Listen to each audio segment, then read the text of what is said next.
wash days. The reason why most pastors have got serious problems in their families with their children, pastors' children, in most instances, were very rebellious. But most of it comes from that background where their parent was receiving, but sometimes without the spiritual level to receive.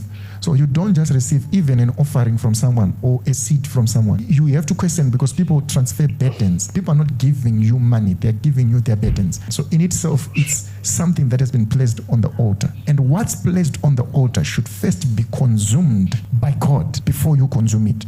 Now, if you create an altar of receiving, when the God who consumes is not with you, you've made yourself a God to that person's situation. So the solutions should come from you. You are not the one that people are giving. You are a conduit to God. So God is receiving from people, because these people cannot see God. When you become a man of God, we are saying your body is the one that God uses to touch our lives. When you lay hands, God has laid his hand on us. When you preach, God has spoken to us. Now, you can't do that all the time with the same intensity. So a genuine man of God knows when to receive an offering and when not to receive an offering. There is a reason why Elisha refused Naaman's offering, because Naaman's offering was offered in a wrong way. It was a reward to the prophet.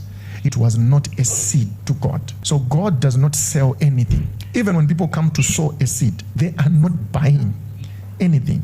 They are spiritually communicating something that already exists in their spirit as a seed on God's altar for him to multiply on their behalf. So a pastor can impoverish their generation if they get into a habit of receiving. That's why you see that Elisha said to Gehazi, because you've received this, there shall be leprosy to the fourth generation.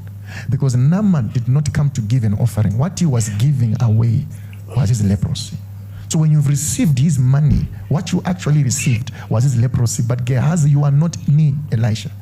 I have the capacity to receive his leprosy and it does not affect me. Mm-hmm. But you have no capacity to receive that offering and deal with what he came with. Mm-hmm. So when he says, was my spirit not with you? He felt a burden of an offering that he did not receive. Mm-hmm. And he knew somebody received this offering.